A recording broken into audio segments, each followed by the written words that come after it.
नमस्कार दोस्तों, जय हिंद जय भारत। मैं पीपी सरकार दमदार आइडिया से आज एक नया बिज़नेस आइडिया लेके आपके सामने आया हूँ। इस वीडियो में आपको बताने वाला हूँ कि डिटर्जेंट केक कैसे बनाते हैं। तो इस जानकारी को जानने के लिए शुरू से लेके लास्ट तक देखते रहिए, हमारे साथ बने रहिए। इस वीडियो में मैं बताऊंगा कि डिटर्जेंट पाउडर का रॉ मटेरियल क्या है और उसको कैसे बनाया जाता है। पिछले वीडियो में जो मैं बनाया उसका फार्मूला दिया था, तो जो उस वीडियो को नहीं देखा है तो देख लीजिए, आपको फार्मूला मिल जाएगा। ये वीडियो बनाया हूँ कुछ आदमी का जो रिक्वेस्ट था और उनका कमेंट ये था कि सर आप डिटर्जेंट केक बनाने का उसका प्रोसेस को बताइए। तो उनके रिक्वेस्ट पे वीडियो बनाया हूँ। तो चलिए दोस्तों शुरू करते हैं कि डिटर्जेंट पाउडर केक बनाने का विधि। इसके लिए डिटर्जेंट पाउडर बनाने के लिए सबसे पहले 3 मशीन की ज़रूरत पड़ती है। सबसे पहले होता है सिग्मा मशीन। सिग्मा मशीन जो है डिटर्जेंट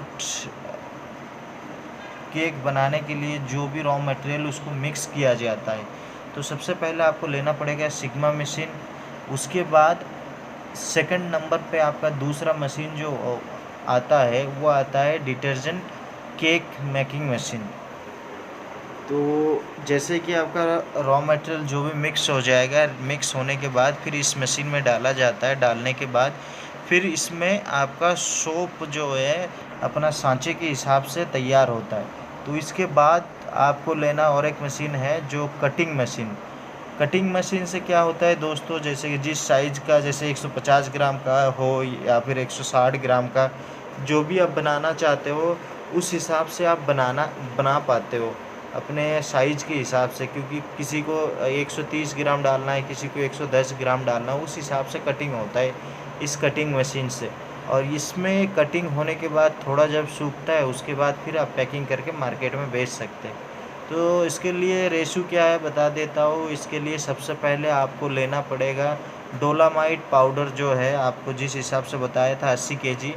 इस 80 केजी पाउडर को मशीन के अंदर आपको डालना है, सिग्मा मशीन के अंदर। उसके बाद आपको क्या है, सोडियम सल्फेट लेना है।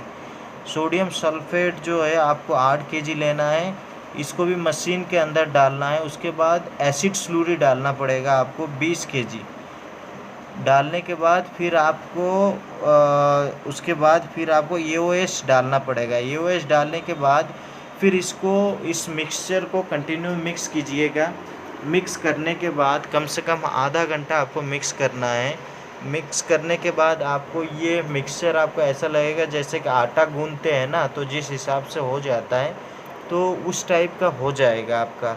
तो जैसे ही तैयार हो जाएगा आपका रॉ मटेरियल लगभग आधा घंटे के बाद, तो उसके बाद फिर आपको क्या डालना है, सोडियम सिलिकेट डालना है। सोडियम सिलिकेट डालने के बाद कुछ टाइम लगभग अराउंड 10 मिनट्स इसको चलाइएगा मशीन, क्योंकि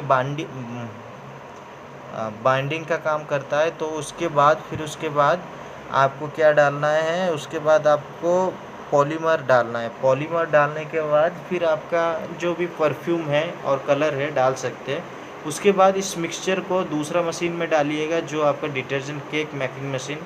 उसमें डालने के बाद आपको ऐसा पिक्चर में ऐसा दिख रहा है कि लंबा सा जैसा आ रहा है, मतलब इसका सांचा ऐसे ही लंबा सा आएगा आपका। उसके बाद आपको कट करना है। कट करने के बाद फिर जैसे कि छोटा छोटा टुकड़े में आपको करना है अपने हिसाब से। करने के बाद फिर आपको कटिंग मशीन में डालना है। कटिंग मशीन ये रहा जो पिक्चर में आपको दिखाई दे रहा है।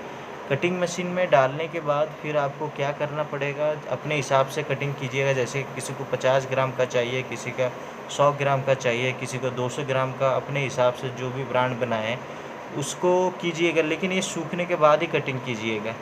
उसके बाद कटिंग करने के बाद थोड़ा और सूखेगा। सूखने के बाद फिर इस हिसाब से आपका हो जाएगा डिटर्जेंट केक तैयार। तैयार होने के बाद फिर ज़्यादा कुछ नहीं करना है आपको, थोड़ा सूखने के बाद पैकिंग करना है। तो इस तरह से जो आप जिस ब्रांड का बना रहे हो उस हिसाब से आप पैकिंग कर सकते हो।